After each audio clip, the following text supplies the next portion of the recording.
He's already small, isn't he? Oh, hello, Chip Dippers. Welcome to Retro Recipes.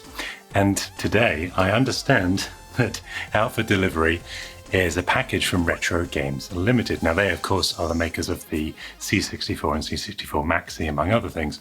Now, ever get the feeling of being watched? It's possible that it is something to do with the A500 MINI, but either way, I mean, I'm not really excited. You know, the A500 MINI is it's just small. The keys are just decorative. They don't even work. So yeah, I'm not excited about the possibilities at all. It's here! It's here! Let's go! Come on! We gotta go! Yeah.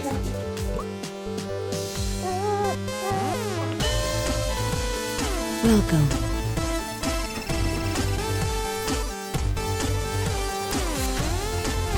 Get the lizard.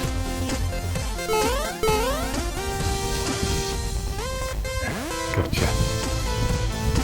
Say bye to the lizard. Alright, the big moment. Drum roll, please.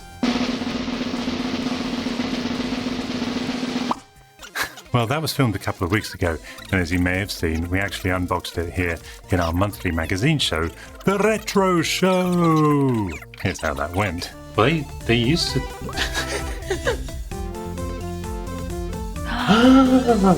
Wow!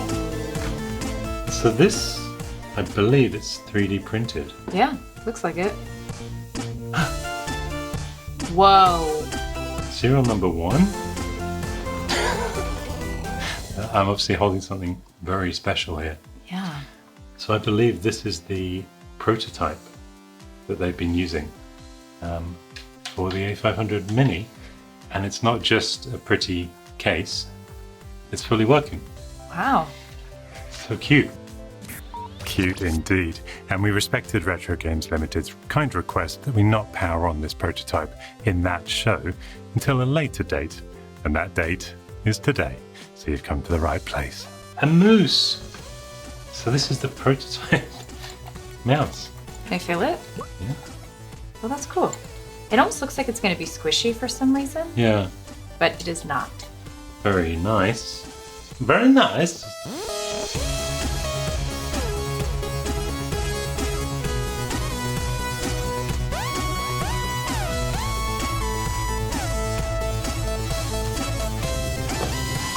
Oh, a thing. And an A500 MINI quick guide. So we've got some safety info. Do not play in the bathtub. Oh. Oh. Unpacking. So there's going to be a gamepad. Now, I don't know if we've got a gamepad. Oh! Oh, we've got a gamepad.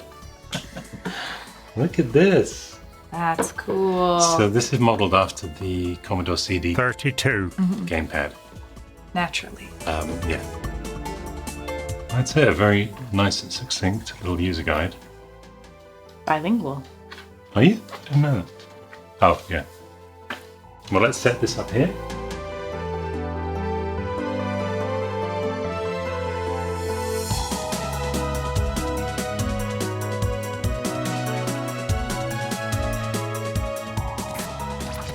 And here it is. Now, I don't know whether we should open this up. RGL have asked me kindly not to show the insides of this because the final hardware is going to differ very slightly. But whilst they asked me not to show you what's inside, they didn't say I couldn't look. Tempting, isn't it? Let's see how easily those little feet come off. We'll put them safely over here. Now there is one potential problem. Under this now famous sticker, is that a screw hole or is that just meant to represent the injection molding mark? While you can see it close up, I suppose you should just enjoy this as much as I've been able to. That is beautiful, isn't it? Such an evocative shape. Look at those lines. Wow. Okay. Sorry, sidetracked. Sidetracked by beauty. Let's get our rechargeable electric screwdriver. All the links are in the description as always if you want to know where I get these things. And let's try.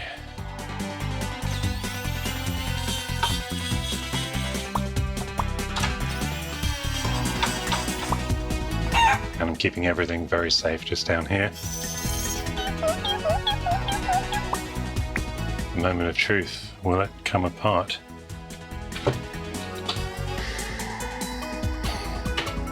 Okay, so oh, that's the little power button. So I'd ask everybody please to just close your eyes now from this moment on. It does appear that that is a screw, but we can still peek inside. Oh, that's really interesting. Why is that like that? Why is there little... What is going on? Guys, this is way more intricate and complex than you would imagine. Gosh. Oh, furry. Those little things in there. I'm so confused. Why are there things I can't mention there? This is bizarre. But I dare not break this seal. Serial number 1 on there is kind of priceless, but also looking inside is kind of... Tell me what you want me to do. Kind of priceless too. Okay, I feel like I'm being a bit naughty now, so I'm just going to screw everything back together, put the power button back in, and stop being a naughty boy.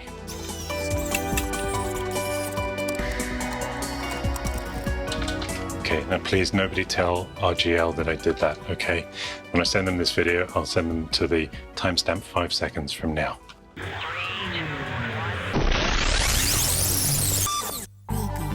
Hello and welcome to Retro Recipes, where we're about to playtest the A500 MINI. Come with me. Come with me. Good.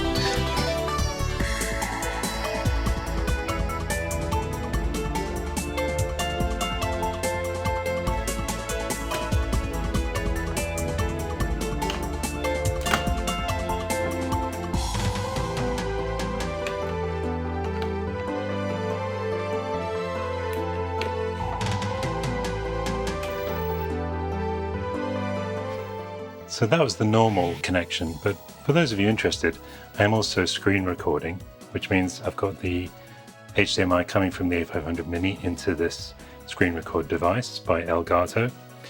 The USB goes to the laptop over there and gets recorded onto there. And then this is the HDMI to my second weird thing, which is this HDMI to AV adapter. Now usually you'll be used to doing this the other way around. You'll want to be able to use old computers that have an AV output on a new TV using HDMI. But this actually works backwards. It takes HDMI from the A500 MINI, which obviously is a modern device, and puts it out to composite and, yes, audio left and right, because I want to play the A500 MINI on this Commodore 1084S. Call me crazy, but I think that's a bit of fun. So, with all that explained behind the scenes, let's get back to the front. Wait, isn't that back to front? Well, either way, before we do, we must give a very quick but very important mention that you could make your own video converter for the A500 with a PCB from PCBWay! And they're great quality PCBs starting at just $5, because as we all know, PCB stands for Prototype Computer Build, doesn't it? Okay, who's excited? I know I am. I feel a bit like a giant, only my right hand feels normal sized. Speaking of sizes and specifications, I will just touch upon the specs of the A500 MINI. I'm not going to go too much into detail, basically because it really doesn't have an impact or an effect in the way that we may be used to. You know, if we said we had an Amiga with a 68030 Motorola processor, you'd know what kind of games, what kind of video production stuff you'd be able to do with that. But with this kind of thing, because it's an emulator and there's all kinds of other things, different factors at play, really you can get fantastic performance out of quite low spec, and also sometimes terrible performance out of high spec. So I think I'm going to judge this mainly just on, does it play like an Amiga and do the games play the same? What I will say is that they've shared with me that it has double the memory of the C64 Maxi. So I think that had 256 megabytes, possibly 128. What I do know is this has 512, and that's just because of all the extra RAM that Amiga software needs to run. Also, it's about double the processing power. Now, the C64 had an ARM processor in there, so we can guess that this one is about twice as fast or twice as powerful, although they haven't released the full spec, and again, the components on the prototype are slightly different from final production. So, All to say, let's not go too deeply into specifications. Let's just treat this like we're a consumer. We've unwrapped it from the box, plugged it in excitedly, and just see how it works. Ready? So I'm going to hit the little power button on the back.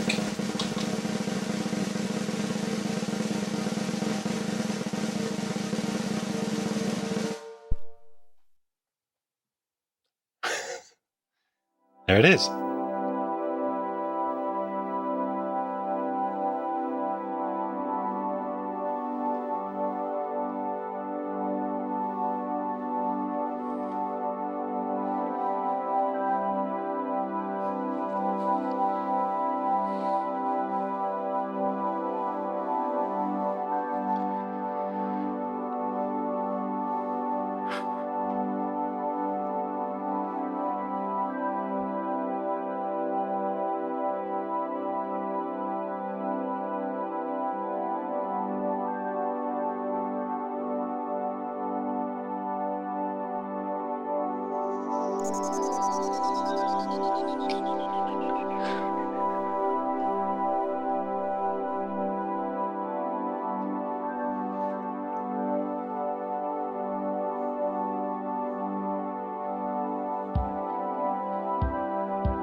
Isn't that lovely?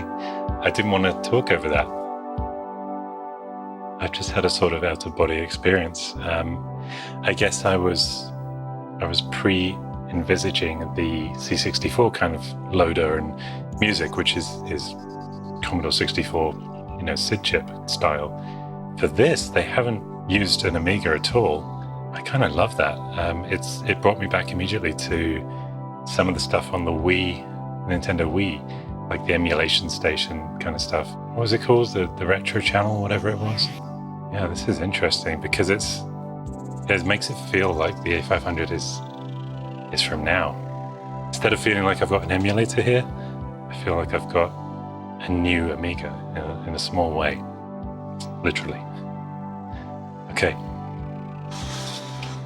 So the mouse doesn't do anything.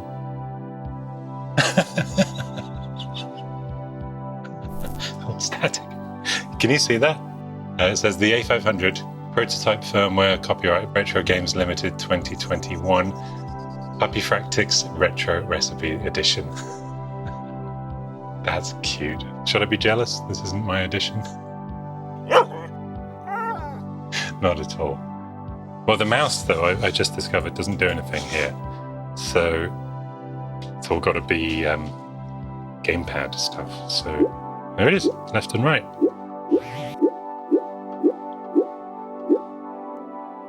So they have preloaded 4 games. We did talk about this, and I mentioned some stuff I love. Worms, because obviously we did the Worm series where we discovered those mesh files from Team 17 artist Chris Blythe on the Amiga that he donated to the channel and that I've put on consignment with a museum in England that has yet to put it on display and is not answering my emails, but we'll go there another time. Battle chess, because we've obviously done the Amiga versus other machines playing chess. Project X, again, Chris Blythe worked on. Maybe we'll get him down here to play with that. And Speedball 2, just because I loved the original Speedball. I often talk about how I regret giving away all my old computers and stuff, but this is one of the few things that I actually kept from back in the day. It's my actual Amiga Speedball 1 game box. I kept a few others which are always on display, including Starglider, I think the Pawn as well. Careful how you say that.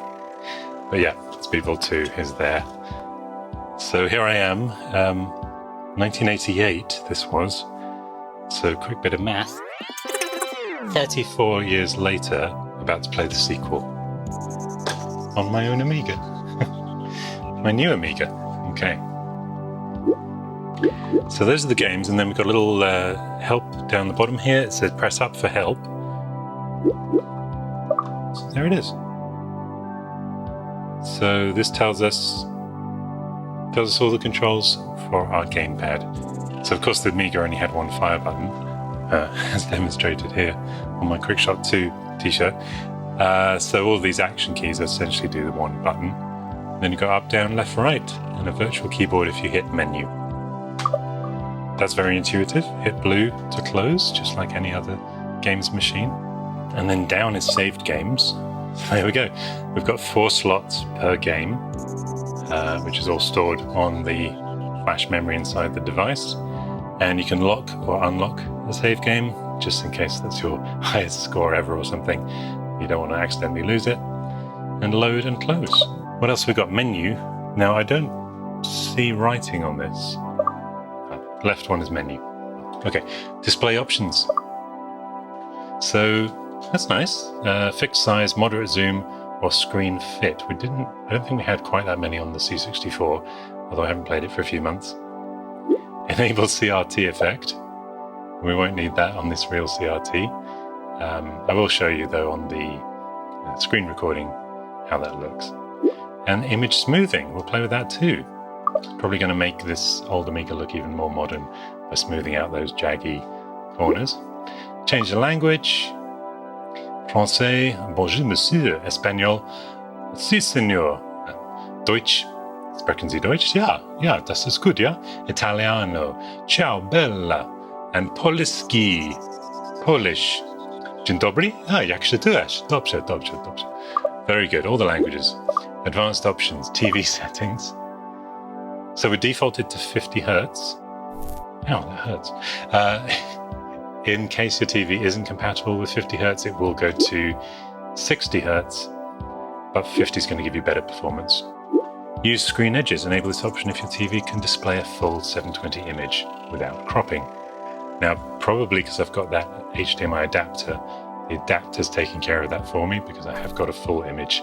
I'll put the link for that little adapter if you want to use the CRT. I'll put the link in the description.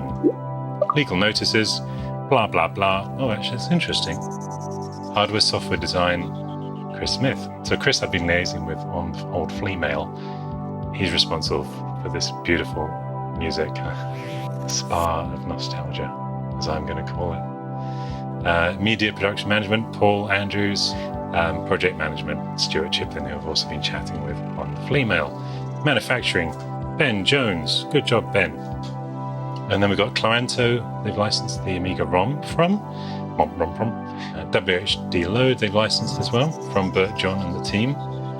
And all the IP for the games that we're going to get here.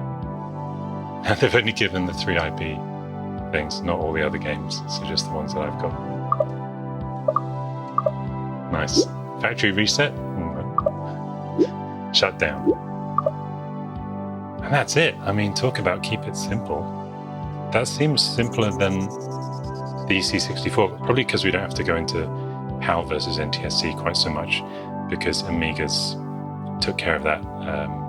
You didn't need to swap out the VIC chip and the crystal and all of that. So that would explain a little more simplicity there. What should we play first? Well, as we've got a mouse, let's go with Battle Chess. Ready? Oh, that's instantaneous almost. So we didn't have the loading screen, so any differences like that I'm going to put down to being just what the WHD load package gives you. Probably you can find package with the loader, probably without is less memory. But look, I didn't even think about it. I'm just using the mouse. This is as far removed from a real Amiga and a mouse as you could get. It's optical. But yeah, that was just second nature. I didn't even think about it. And what can I say? That looks exactly as it would have been. Let me get a mouse pad. I delved into the dungeon, found the perfect one, thanks to Fusion Retro Books. How about a little game of Battle Chess? Never gets old.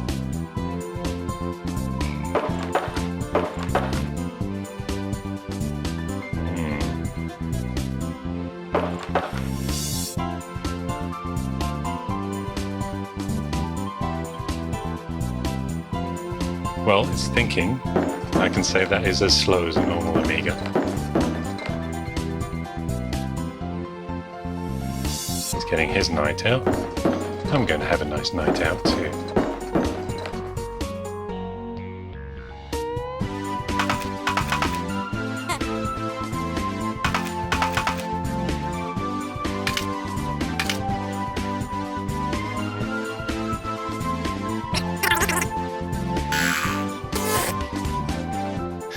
Now, I did that all on purpose so that the Queen could get checked against me super easily.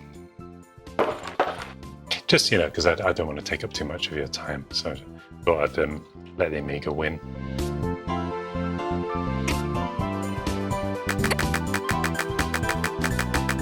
As you can see, I've demonstrated the same tactic there, just, you know, basically let the Amiga win, yeah. It won't actually let me sabotage myself here.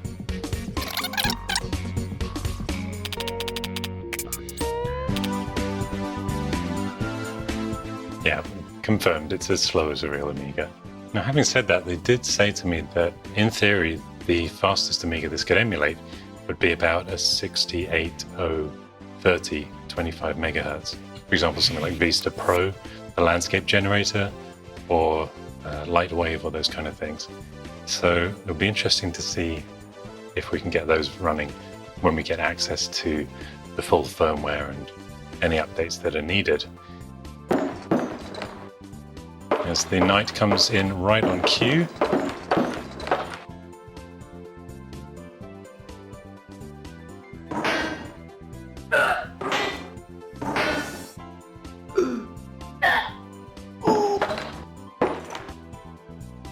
Now, poor little prawn never stood a chance. Okay. Well, I think we get the idea with this. And of course, you've got all the options.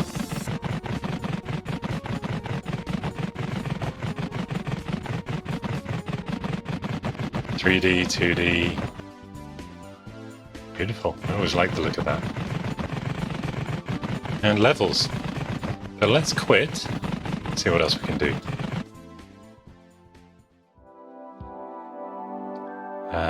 Well, back to the gamepad. Let's try out Worms.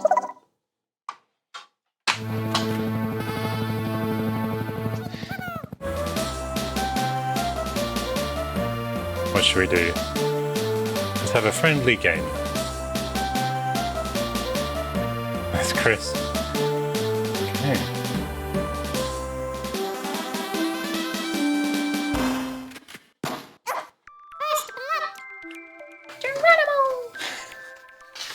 Well, there's only one of me, so let's go with Chris versus Bjorn. That's Bjorn Lynn, of course, responsible for a lot of the wonderful music from Team 17 games, and much more. So interestingly, no intro sequence again. So that's got to be down to the WHD load image that's been used on here.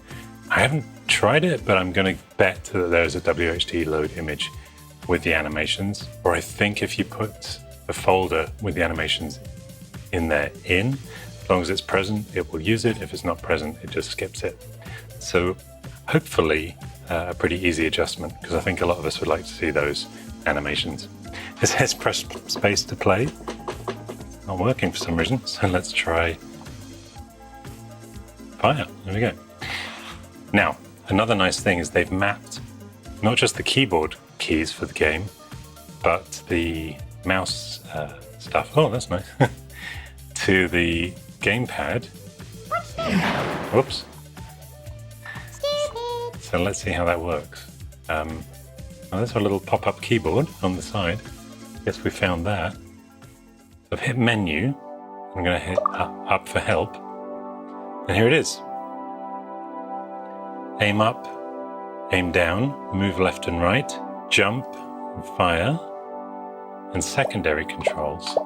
So if we hold right shoulder, we get worm cam, move cursor up and down. So that's going to replace our mouse cursor movement if we want to. Center current worm. Next worm. Trying to remember that. And our little frozen worms game is up here in the corner.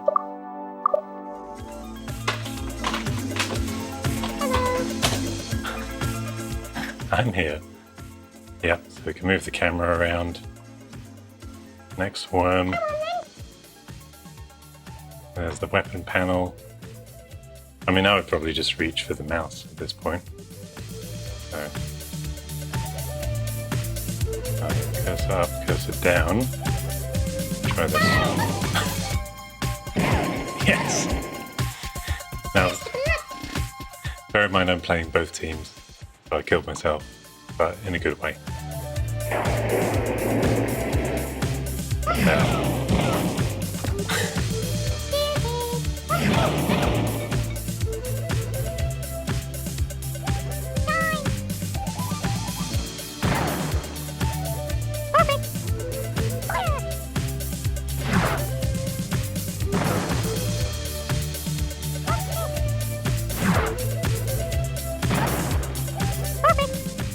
You know what? I'm going to save this because if we're going to have Chris Blythe coming on down, we'll play this with him. So, but yeah, I'm just completely forgetting that this isn't a real Amiga, which I suppose is the whole point, isn't it? Love it. Okay, we've got 2 more. Let's take a quick look. In fact, I'm not even going to load Project X because that's another Team 17 game, and I've never ever played it, never loaded it. This is the special edition from 1993. So again, I'm going to save that and worms. I'm going to give Chris Blythe worms. So we're saving that, but should I just play Speedball 2 for a little minute? Having never played it.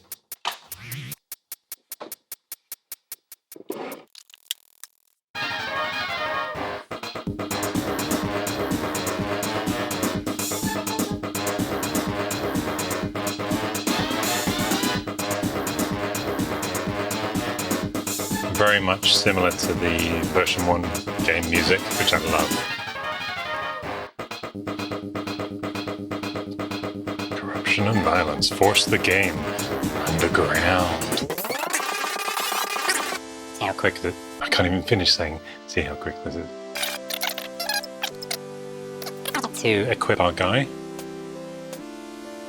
we should read the manual. That's one little. If I had to complain about anything, it would be nice to get a little quick blurb of how to play the game. You know, a couple of paragraphs, story, objective, and how to get started. Maybe the final version has that, so I'm not reviewing this because this is just the prototype. But when you haven't played a game series for 34 years, yeah, that would be handy. Okay. Here we go. See how we do with that. Oh no.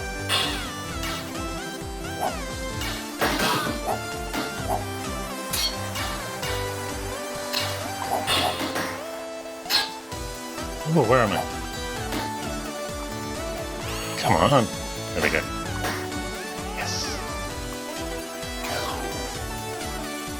What happened? Well, this has different rules to the first one, huh? No! Damn you, revolver. Get ready. Okay.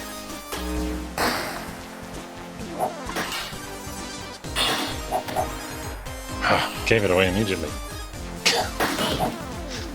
I'm still getting used to the gamepad, okay, guys? Oh. Come on. No! No replay. Come on, I've got to score 1 goal.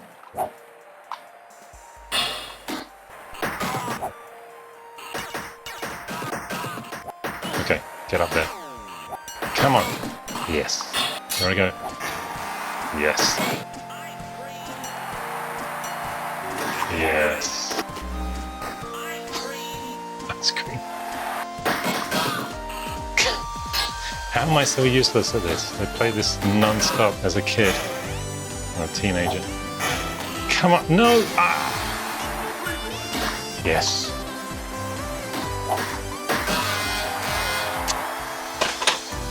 Game over. So, how is it with the gamepad? I actually found it a little tricky, but this is not a review because this is not the final thing. Also, I've never played Amiga games with a gamepad. I will say the controls are a little closer together than I'm used to, for example, on PlayStation or Xbox. They're not clicky, they are spongy, but again, not going to pass any judgment because this is just a preview. So yeah, I guess when we get the final thing, we'll actually play with that properly. Also, there's something rattling inside, which doesn't help. That's probably from it being shipped across the world. Can't fault them for that. Let's see how it works if we try and save the game. So there it is in the corner. And look, you just hit down and you can put it straight on there, presumably. Yeah. And it becomes the disc label. That's really nice.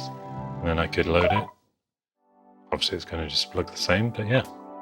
But before we wrap things up, what about those screen display options? Well, I think the sizes here are self-explanatory and wouldn't really make riveting viewing, but how does this CRT emulation look on a modern video input?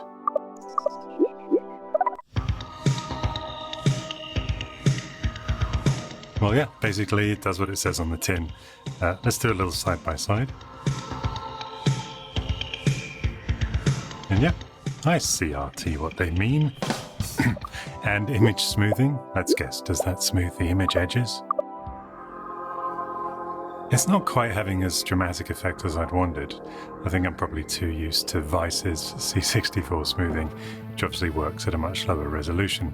But again, in side-by-side view, it's definitely more noticeable here on Worms than Battle Chess, probably due to the higher resolution that Worms is presumably running in. And it's interesting to see that you can see that flash of the Amiga DOS window behind Worms when it exits. And yeah, getting Workbench itself running is something I'm really excited to try when we get the final version, which will support adding your own WHD load packages. Because as I was informed by RGL, this prototype Puppyfractic firmware is not USB drive capable. So plugging in a thumb drive, or indeed my USB Commodore floppy drive creation, the 1541 Micro, results in nothing happening as expected. But I imagine we would see a little USB icon appear that we could then open to see loads of WHD loads. Well, at least that leaves us something to look forward to playing with next time. Very, very nice Retro Games Limited. Nothing limited about the A500 Mini, that's for sure. Now I think I'll just sit back and enjoy this music and be lulled into the nostalgia of the 1990s again.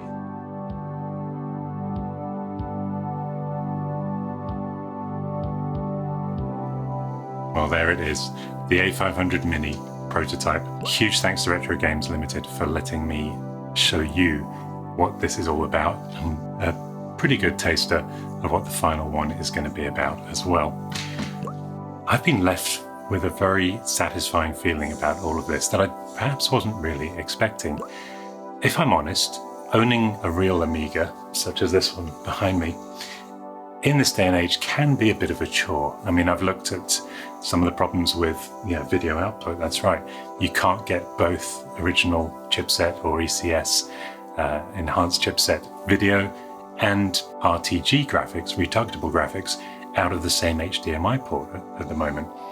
We solved that to some extent using an HDMI switcher, but then you've still got additional problems like how do you load games that you've downloaded from the internet that of course you owned legitimately in the past. Then you've got to add a GoTech drive, but if you add the GoTech drive, to DF0, then where do you put your real floppy disks? Well, you can put them in DF1, but some games don't recognize DF1 and they only look for DF. The point I'm trying to make is it can be a bit of a hassle. This is truly plug and play, and the way those games just come up straight away in pure HDMI or on a CRT if you prefer, there's a lot to be said for that. And that's what this is intended as. It's not meant to replace a real Amiga. Yeah, that would be boring. It's intended to be a games machine foremost. And at that job, RGL have succeeded tremendously. Hopefully we're going to get the full production version in the mail soon. I know, waiting is yawnsome. Until then, or until the next retro recipe, whichever comes first, thanks for watching. As always, please subscribe and support below. And cheerio. Say bye-bye. Bye-bye.